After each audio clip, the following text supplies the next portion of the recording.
अब देखिए इंडिया से ये वेस्ट की तरफ, ये इधर है मिडिल ईस्ट, और यहाँ अरब सुन्नी मुस्लिम मेजोरिटी वाली कंट्रीज के बीच में ये है ईरान, और पहले इसको पर्शिया कहते थे।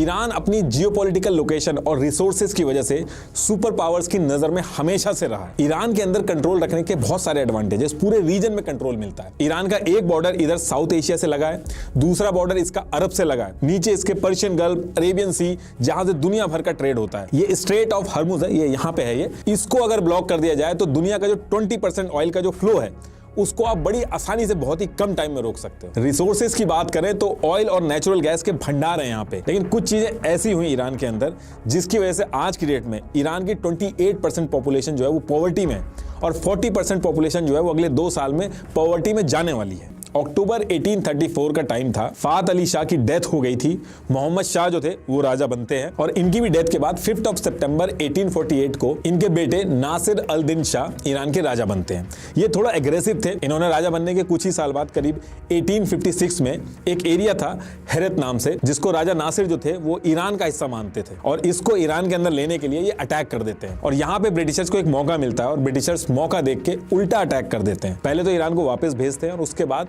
ब्रिटिशर्स भी ट्रीटी ऑफ पेरिस साइन करा लेते हैं। सेम जो चीजें रशिया को नॉर्थ में मिली थी, वही सारी सेम चीजें ब्रिटिशर्स को साउथ ईस्ट एरिया में मिल गई थी ईरान के। तो ये ट्रीटी वगैरह करके रशिया और ब्रिटिशर्स ने ईरान को अपने अपने तरीके से बांट लिया था, और अपना अपना हिस्सा ले रहे थे, और दोनों को लड़ाई नहीं करनी पड़ रही। इसकी वजह से ईरान के जो बाजारी यानी ट्रेडर्स थे उनका बहुत भारी नुकसान हुआ था। ईरान की जो पूरी टेक्सटाइल इंडस्ट्री थी वो पूरी तरीके से बाजारी यानी ट्रेडर्स के हाथ से निकल गई थी। तो ये बहुत बड़ा सेटबैक था आम जनता के लिए। तो इसको लेके जगह जगह पे ईरान के अंदर प्रोटेस्ट शुरू हो गए थे, और ये सब कहने लगे थे लोग कि राजा जो है वो विदेशी जो लोग हैं उनके हाथों बिक गया है। और बात इतनी बढ़ जाती है, मुस्लिम उलेमा जो होता था, जो रिलीजियस स्कॉलर्स होते थे, उनको बीच में आना पड़ा। उलेमा के आने से राजा के ऊपर प्रेशर बहुत ज्यादा बढ़ जाता है। ईयर 1892 में राजा के ऊपर बहुत ज्यादा प्रेशर पड़ता है। इन सारी चीजों को वो समझता है, और ये जो ट्रीटी थी इसको कैंसिल कर देता है। अब इस इंसिडेंट के बाद होता क्या है कि राजा जो था उसको लोग हल्के में लेने लगे थे, और जो उलेमा था उसका कद ईरान के अंदर बहुत ज्यादा बढ़ गया था। और इसके 4 साल बाद 1896 में मिर्जा रिजा खरमानी इस नाम का एक आदमी था, उसने राजा नासिर की हत्या कर दी। अब इनकी डेथ के बाद सेम डे 1 मई 1896 को नासिर के बेटे मुजफ्फर अल दीन को किंग बना दिया जाता है। और ये भी रशिया और ब्रिटिशर्स के बीच में फंस के रह गए थे, ज्यादा कुछ ये भी नहीं कर पाते हैं। अब जिस साल मुजफ्फर किंग बने थे, इसी साल यूके का एक आदमी था विलियम डी आर्की, ये दुनिया भर में स्पेशली ऑस्ट्रेलिया में माइनिंग वगैरह करता था ऑयल की, और इसके हाथ में एक रिपोर्ट लगती है जिसमें यह था कि ईरान के अंदर ऑयल निकलने की ह्यूज पॉसिबिलिटी है। और जब ये रिपोर्ट डीआरकी के पास आती है तो डीआरकी मौके का फायदा उठा के ईरान के राजा मुजफ्फर से मीटिंग करता है, और 16 अप्रैल 1901 को एक एग्रीमेंट साइन कराने के लिए रेडी कर लेता है। इस एग्रीमेंट में यह था कि आने वाले 60 साल तक विलियम डीआरकी ईरान के अंदर ऑयल को ढूंढेगा, और ढूंढने के बाद अगर ऑयल निकलता है तो उसको टेक्नोलॉजी का यूज करके एक्सट्रैक्ट करना है, और उसको मार्केट के अंदर ट्रेड करके बेचना है और प्रॉफिट बनाना है। और ये सारी चीजें ब्रिटिशर्स का जो साउथ जोन था उसी एरिया में करना था। इस एग्रीमेंट में यह भी था कि जो भी ऑयल निकाल के प्रॉफिट बनेगा उसका 16% ईरान को देना होगा, और एनुअल भी एक अमाउंट फिक्स किया गया था कि वो ईरान को देना होगा। अब यहां से विलियम डीआरकी, जिसको ब्रिटिशर्स का पूरा सपोर्ट था, वो एक कंपनी बनाता है ईरान की गवर्नमेंट के साथ मिलकर, और इस कंपनी का नाम था एंग्लो पर्शियन ऑयल कंपनी। और ये जो कंपनी है, आगे चल के इस कंपनी की वजह से बहुत सारी मुसीबतें खड़ी हो गई थी ईरान के लिए। तो अब होता क्या है कि ऑयल ढूंढा जाता है। शुरू में ऑयल ढूंढने में पैसा और टाइम बहुत ज्यादा लगता है। विलियम डीआरकी जो थे वो अपना पूरा पैसा लगा चुके थे, और जब उनके पास पैसा खत्म हो गया था, जो ब्रिटिश गवर्नमेंट थी उन्होंने उनको पैसा दिया, और पैसा दे के वो उनसे शेयर ले लेती थी इस कंपनी के। तो मेनली जो शेयर्स थे इस कंपनी के, वो ज्यादा से ज्यादा शेयर ब्रिटिश गवर्नमेंट के पास आ गए थे, और आगे चल के इस कंपनी का नाम चेंज भी हुआ था, ब्रिटिशर्स पेट्रोलियम हो गया था। अब ये कंपनी तो बन गई थी, ऑयल भी ढूंढा जा रहा था, लेकिन ऑयल मिला नहीं था अभी तक ईरान में। अब इसके बाद ईयर आता है 1908, और इस ईयर में बहुत बड़ा जैकपॉट लगता है, और बहुत बड़ी ऑयल फील्ड निकलती है ईरान के अंदर। अभी जैकपॉट तो निकला था, लेकिन इसका प्रॉफिट जो था वो ब्रिटिशर्स के पास जाना था। ब्रिटिशर्स इसके बाद पूरा का पूरा ऑयल निकाल के बेचना स्टार्ट कर देते हैं, और ईरान को उसका 16% मिल जाता है, और एनुअली भी उसका जो अमाउंट फिक्स था वो उसको मिल जाता है। अब देखिए, इस चीज को लेके एग्रीमेंट तो पहले कर लिया था ईरान ने, और यहां से ईरान के अंदर दिक्कतें स्टार्ट होती हैं, जिसका इंपैक्ट आज भी ईरान के ऊपर पड़ता है। इस पूरे इंसिडेंट के बाद ईरान के अंदर जो ईरान के लोग थे वो बात करने लग गए कि जो राजा है वो तो बिका हुआ है, वो किसी काम का नहीं है, और एक पैरेलली एक अलग सिस्टम बनाने की बात शुरू होने लगी। जो शुरू में मैंने आपको उलेमा के बारे में बताया था, जो रिलीजियस स्कॉलर्स थे, उन्होंने क्या किया, उन्होंने लोगों के सपोर्ट से ईरान के अंदर जो राजशाही, जो मोनार्की चल रही थी, उसको एज इट इज चलने दिया। उसके पैरेलल में एक इस्लामिक कॉन्स्टिट्यूशन चला दिया, जिसमें वोटिंग, इलेक्शन, सारी चीजें होंगी। मतलब कि राजा अपना राज करता रहेगा, लेकिन उलेमा जो है उसका भी से होगा, और इसको नाम दिया गया मजलिस। जैसे इंग्लैंड के अंदर कॉन्स्टिट्यूशनल मोनार्की है जहां पे क्वीन और राजा होते हैं, लेकिन पार्लियामेंट वगैरह वो सारा सिस्टम अलग चलता है। उसी से मिलता जुलता जो सिस्टम था वो ईरान के अंदर भी इंप्लीमेंट हो गया था। बेसिकली रिलीजियस ग्रुप जो थे ईरान के अंदर, उनके पास पॉलिटिकल पावर आ गई थी। इसको अलग अलग नाम दिए गए, Islamic consultative assembly, Iranian parliament भी बोला गया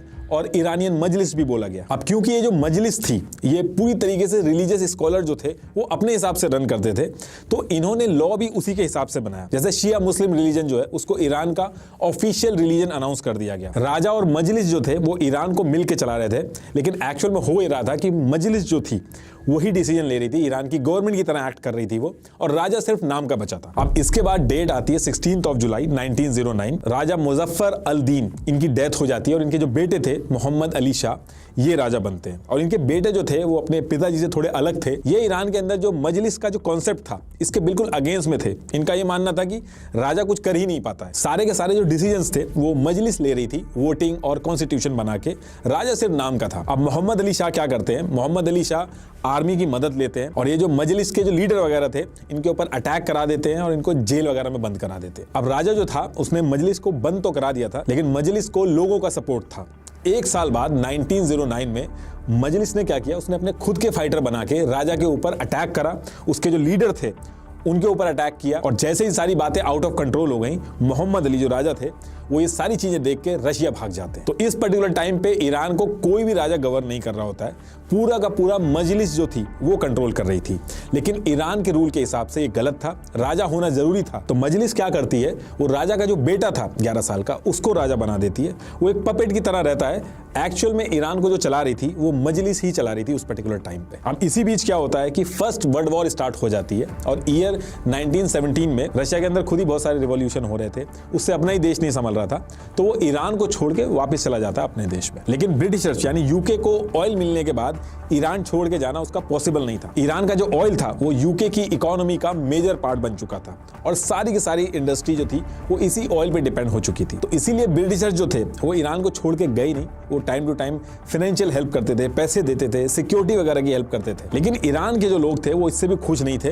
ये जो ब्रिटिशर जो ऑयल लेके जा रहे थे और पूरा का पूरा प्रॉफिट या ज्यादा से ज्यादा प्रॉफिट अपने पास रख रहे थे, इससे लोग बिल्कुल भी खुश नहीं थे। और इसी वजह से मजलिस क्या करती है, वो ब्रिटिशर्स को कहती है कि हमें आपकी कोई भी फाइनेंशियल हेल्प नहीं चाहिए, कोई भी आपकी सिक्योरिटी नहीं चाहिए, आप अपना देश संभालिए और ईरान को छोड़ के चले जाइए। शुरू में तो ब्रिटिशर्स ने साफ मना कर दिया कि वो नहीं जाएंगे, लेकिन फिर इंटरनेशनल प्रेशर पड़ता है तो ब्रिटिशर्स को जाना पड़ता है। अपने सारे ऑफिशियल जो थे वो ईरान से ब्रिटिशर्स निकाल लेते हैं। लेकिन ब्रिटिशर्स जो थे वो इतना बड़ा नुकसान झेलने की हालत में नहीं थे। तो होता क्या है कि ईरान की जो आर्मी थी उसमें एक आर्मी हेड था रेजा खान पहलवी। ब्रिटिशर्स क्या करते हैं, रेजा खान पहलवी को पूरा सपोर्ट करते हैं और रेजा खान ईरान के अंदर तख्ता पलट कर देते हैं। ईरान का जो राजा था रेजा उसको यूरोप भिजवा देते हैं, लेकिन रेजा खान को पता था कि मजलिस जो है उसको लोगों का सपोर्ट है, तो उसने खत्म नहीं किया मजलिस को, बल्कि रेजा खान ने क्या किया, मजलिस के अंदर जो लीडर्स थे उनको कुछ को पैसा खिलाया, कुछ को अपने सपोर्ट में रखा, कुछ को अपने लीडर से रिप्लेस कर दिया और जो नहीं माने उनकी हत्या करवा दी। तो मजलिस को हटाने की बजाय मजलिस का जो पूरा कंट्रोल था वो अपने पास रख लिया और मजलिस को एकदम वीक कर दिया। और इस पर्टिकुलर टाइम पे जैसे ही ईरान के राजा रेजा खान पहलवी बनते हैं, कजर डायनेस्टी का एंड होता है और ईरान के अंदर पहलवी डायनेस्टी ये शुरू होती है। अब रेजा खान जो थे उनके ऊपर वेस्टर्न पावर जो थी उनका पूरा इन्फ्लुएंस था। ये एक सेकुलर और मॉडर्न लीडर बन के सामने आए और ईरान को पूरी तरीके से मॉडर्नाइज कर दिया। जैसे 1928 में ईरान के अंदर आदमियों को यूरोपियन स्टाइल में ड्रेस पहनना कंपलसरी कर दिया गया, हैट लगाना कंपलसरी कर दिया गया, मस्जिदों के अंदर चेयर्स लगा दी गई, औरतों के लिए पर्दा और बुर्खा पहनना बैन कर दिया गया, औरतों को जॉब करने के लिए एनकरेज किया, उनके लिए गवर्नमेंट जॉब निकाली गई, कैफेज और सिनेमा के अंदर लड़कियों को जाना अलाउ किया गया। आज अगर आप देखोगे तो बहुत ज्यादा पर्दा है, लेकिन उस टाइम पे औरतें ऐसे रहती थी। सेकेंड वर्ल्ड वॉर के बाद यूएस बहुत पावरफुल हो गया था और यूएस के जो इंटरेस्ट थे वो ईरान के अंदर थे। तो यूएस ने अपने नंबर बनाने के लिए वो यूएन में जाता है और यूएन में उसकी चलती भी थी। यूएन के अंदर यूएस जाके कहता है कि रशिया जो ईरान के अंदर घुसा है ये गलत है और रशिया को बाहर जाना चाहिए। रशिया के ऊपर प्रेशर पड़ता है और रशिया जो है वो बाहर निकल जाता है। तो जब ये सेकंड वर्ल्ड वॉर खत्म हुआ तो सारे देशों की हालत खराब थी और सिर्फ यूएस ही अकेला बचा था जो स्ट्रांग था। यूके जो था वो यूएस की प्रॉक्सी की तरह एक्ट करने लग गया था और वर्ल्ड का मेन लीडर जो था वो यूएस बन चुका था। अब उसमें यूएस की भी कंपनीज आ गई थी और उनका भी 50-50% शेयर हो गया था। कहने का मतलब यह है कि ईरान के ऑयल का फायदा उठाने वाला अब यूएस मेन प्लेयर बन गया था और इसकी वजह से यूएस अब ईरान के इंटरनल अफेयर से लेके ईरान का जो राजा था उसकी पॉलिसी तक हर चीज में इंटरफेयर करने लगा था। और ईरान की भी मजबूरी थी क्योंकि उसको यूएस से डॉलर आ रहे थे और उनकी जरूरत थी ईरान को। और ये सारी चीजें जो यूएस कर रहा था ईरान के अंदर, इसको सबसे पहला झटका लगता है ईयर 1951 में, जब ईरान की जो मजलिस थी उसमें से एक मेंबर जिसका नाम था मोहम्मद मोसादिक, यूएस के इस तरीके से ईरान के अंदर इंटरफेयर करने के अगेंस्ट में आके खड़ा हो जाता है। इसने कई तरीके से प्रोटेस्ट करने स्टार्ट किए कि जो राजा है वो ईरान का ऑयल बेच दे रहा है बाहरियों को, गरीब मर रहा है और जो ऑयल है वो गोरों के हाथ में जा रहा है। और उसने सबसे मेन चीज ये कही कि ये जो गोरों ने एंग्लो ईरानियन ऑयल कंपनी बना के ये जो ऑयल की डील की थी और जो एग्रीमेंट किया था, ये एग्रीमेंट इलीगल है, हम मानते ही नहीं इसको, ये चीज उसने कही। अब ईरान के अंदर ऑलरेडी इतना अनएम्प्लॉयमेंट था, लोग परेशान थे, तो मोहम्मद मोसादिक को लोगों का बहुत भारी सपोर्ट मिला। जो वर्कर थे एंग्लो पर्शियन ऑयल कंपनी के, वो काम करना बंद कर देते, स्ट्राइक कर देते हैं। यूएस और यूके जो था वो बहुत ही क्लोजली ये सारी चीजों को ऑब्जर्व कर रहा था क्योंकि ईरान का जो ऑयल था वो उनके लिए सबसे इंपॉर्टेंट चीज था। लेकिन मोहम्मद मोसादिक जो था वो डर नहीं रहा था, वो उल्टा और ज्यादा प्रोटेस्ट किया उसने और लोगों को इकट्ठा किया और ईरान का जो ऑयल था उसको नेशनलाइज करवा दिया उसने। नेशनलाइज कराने का मतलब था कि अब यूके यूएस की जो कंपनी थी वो नहीं बेचेंगी ईरान का ऑयल, बल्कि ईरान खुद अपने देश का ऑयल निकालेगा और बेचेगा। और इसका इतना इंपैक्ट होता है कि मोहम्मद मोसादिक जो था उसको ईरान का पीएम बना दिया जाता है। राजा जो था वो एज इट इज था, लेकिन वो पीएम के आगे हेल्पलेस था क्योंकि लोगों का भारी सपोर्ट था पीएम को। अब यूके और यूएस के लिए बहुत बड़ा सेटबैक था, तो यूके और यूएस ने कहा कि ईरान के अंदर ये जो ऑयल का नेशनलाइजेशन हुआ है ये एग्रीमेंट ब्रीच करता है और इसकी वजह से ईरान के ऊपर यूएस और यूके ने जम के सैंक्शंस लगाए। दूसरी चीज, पूरी दुनिया से ऑयल एक्सट्रैक्ट करने के लिए वर्कर जो ईरान में आ रहे थे उनको रिस्ट्रिक्ट कर दिया। पूरी दुनिया से प्रेशर बना के ईरान से ऑयल खरीदने के लिए ही रिस्ट्रिक्शन लगा दी। तो अब इससे दिक्कत यह हुई कि एक तो जो ईरान को एड मिल रही थी यूएस से वो बंद हो गई, दूसरा जो फूड सप्लाई शुगर वगैरह लेता था यूएस से ईरान, वो मिलना बंद हो गया, दूसरा उसने जो सोचा था कि ऑयल खुद बेचेगा और पैसे बनाएगा, वो चीज भी उसकी दिक्कत में आ गई थी क्योंकि बाहर की जो कंट्रीज थी उनको भी अलाउ नहीं किया गया ईरान से ऑयल खरीदने के लिए। ईरान बहुत भारी मुसीबत में आ गया था, ईरान में अनएम्प्लॉयमेंट बहुत ज्यादा बढ़ गया था। लेकिन उसके बाद भी ईरान का जो पीएम था मोहम्मद मोसादिक, उसने हार नहीं मानी, वो लगा रहा। अब इसके बाद क्या होता है कि यूएस और यूके क्या करते हैं, ईरान के अंदर CIA और MI6 इनको ईरान में भेजा। मोहम्मद रेजा को भारी सपोर्ट दिया हर तरीके से और मोहम्मद जो पीएम था उसको उसकी पोस्ट से हटा दिया गया और रेजा खान इसके बाद पूरी तरीके से यूएस के हिसाब से चलने लगा और फिर से ऑयल का जो पूरा एडवांटेज था वो यूएस और यूके की जो कंपनीज थी उनको मिलने लगा। अब इसके बाद ईयर आता है 1963 और यहां से जो चीजें थी वो और हीटअप होती हैं। इस बार जो आदमी यूएस के अगेंस्ट में खड़ा था उनका नाम था आयतुल्लाह रुहुल्लाह खुमैनी।